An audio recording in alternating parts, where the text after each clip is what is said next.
नमस्कार, मैं प्रमोद डांडा DV live news से। आज की खबर है किसानों के लिए रहने वाली है। आपको बता दें कि हरियाणा में 7.10 लाख किसानों को जो है इसका फ़ायदा जो है वो पहुँचने वाला है। किस प्रकार फ़ायदा पहुँचेगा बता दें कि बीते दिनों हरियाणा में जो है बाढ़ और जो बरसात से फसलें प्रभावित हुई है, किसानों का नुकसान जो है वो देखने को मिला है। उसको लेकर अब किसानों को जो है हरियाणा सरकार ने राहत दी है। मुख्यमंत्री नायब सैनी ने उन किसानों को राहत दी है और जो ट्यूबवेल के कनेक्शन है उनको लेकर जो बिजली बिल है उनको राहत दी है। क्या कुछ राहत है?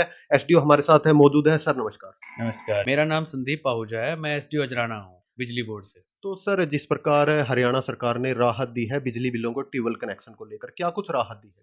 देखिए ऐसा है, बीते पिछले कुछ दिनों आपको पता ही होगा फसल जो है किसानों की, हमारे किसान भाइयों की, बरसात की वजह से, बाढ़ की वजह से काफ़ी खराब हुई है। उसके मद्देनज़र रखते हुए सरकार ने, हमारी बिजली बोर्ड की मैनेजमेंट ने ये डिसीज़न लिया है कि जितने भी किसान हैं, जिनका बिल जुलाई में बना है या जिनका अगस्त में बना है, सितंबर में, सबको 6-6 महीने की एक्स्ट्रा टाइम दे दिया है कि 6 महीने तक अगर ये बिजली का बिल नहीं भरते, इनके ऊपर कोई ब्याज नहीं लगेगा और इनका कोई कनेक्शन नहीं काटा जाएगा, ना ही इनको हमारी तरफ से कोई संदेश दिया जाएगा कि अपना बिजली बिल भरें। 6 महीने तक इन पे कोई ब्याज नहीं लगेगा, उसके बाद ये अपना बिल रूटीन में भर सकते हैं बिना ब्याज के। तो सर जिस प्रकार कुछ बिल ऐसे भी पेंडिंग होंगे जिनकी अब कनेक्शन कटने की नौबत आ चुकी थी, क्या उनको भी राहत जो है इसको जी, लेकर जी, दी जी, गई? इसमें सभी को राहत मिली है। अगर किसी ने अपना बिल पहले नहीं भरा था और वो हमारी डिफ़ॉल्टिंग लिस्ट में थे, हम उनका पहले कनेक्शन काट रहे थे, बट जब से हमारे पास ये मैसेज आया है, तब से हमने इनके ऊपर भी रोक लगा दी है, ताकि किसानों को जो क्षतिग्रस्त हुआ है इनकी फसल, उस पे कोई नुकसान ना हो। और हमारे जैसे अजराना के जो एरिया में टोटल 31 लाख रुपए जो पेंडिंग हैं किसानों के, जिनके डिफ़ॉल्टर हैं अपने कृषि के अपने बिल, और टोटल जो किसान हैं लगभग 850 किसान हैं जो हमारे अजराना कला में आते हैं।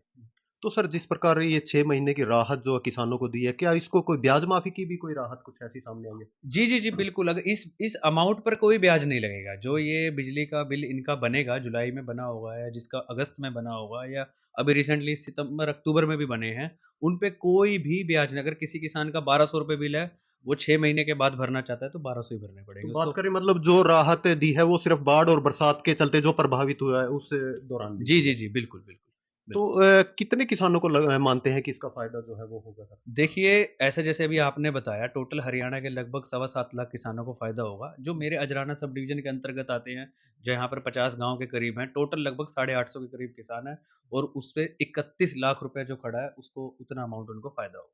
तो कब तक ये बिल की डेट जो है एक्सटेंड की गई है? कुछ ऐसा सामने आया? जिनका बिल जब भी बना है, तब से 6 महीने का इनको टाइम दिया गया 6 है। महीने का 6 टाइम दिए। महीने का टाइम। तो सर जिस प्रकार आपने ब्याज माफ़ी की ये बात कही है, जो पिछला ब्याज है वो तो कंटिन्यू लगेगा, सिर्फ़ नई राशि पे ब्याज नहीं होगा? देखिए, जो पिछला ब्याज इनके बिल बनने से पहले लग गया, वो हुँ। वहाँ फ्रीज़ हो गया। उसके अलावा कोई ब्याज उस अमाउंट पे नहीं लगेगा। बाकी जो ब्याज है, जो नया जो इन पे लगना है, वो उस पे लगना ही नहीं है। पुराना जो ब्याज जहाँ तक था, वो वहीं तक लगेगा, बाद में भी उतना ही भरना पड़ेगा तो उनको। मानते हैं कि कहीं न कहीं किसानों को जिस प्रकार नुकसान हुआ है, राहत जो है वो सरकार ने दी है। देखिए, बिल्कुल, ये काफ़ी अच्छी खबर है किसानों भाइयों के लिए। हम भी, हमारे लाइनमैन भी, जेई भी जब स्टाफ वहाँ जाता है उनको बिल भरने के लिए, तो काफ़ी किसानों की तरफ से यही आता है कि हमारी फसल खराब हो गई है, तो एसडीओ साहब कृपा करके कुछ टाइम दिया जाए। हुँ। लेकिन हम मजबूर थे, रूल में बंधे हुए थे। अब जैसे ही सरकार ने घोषणा कर दी है, तो हमने भी किसानों तक मैसेज दे दिया है कि वो अपना बिल अब आराम से भर सकते हैं। तो देखिए काफ़ी राहत जो है किसानों को इस समय मिलेगी क्योंकि बाढ़ की वजह से फसलें जो है किसानों के नुकसान जो है वो देखने को मिला। तो अब कहीं न कहीं सरकार ने भी किसानों को राहत दी है। तो इस खबर को ज़्यादा से ज़्यादा शेयर ज़रूर करें ताकि हर किसान भाई तक ये खबर पहुँच सके।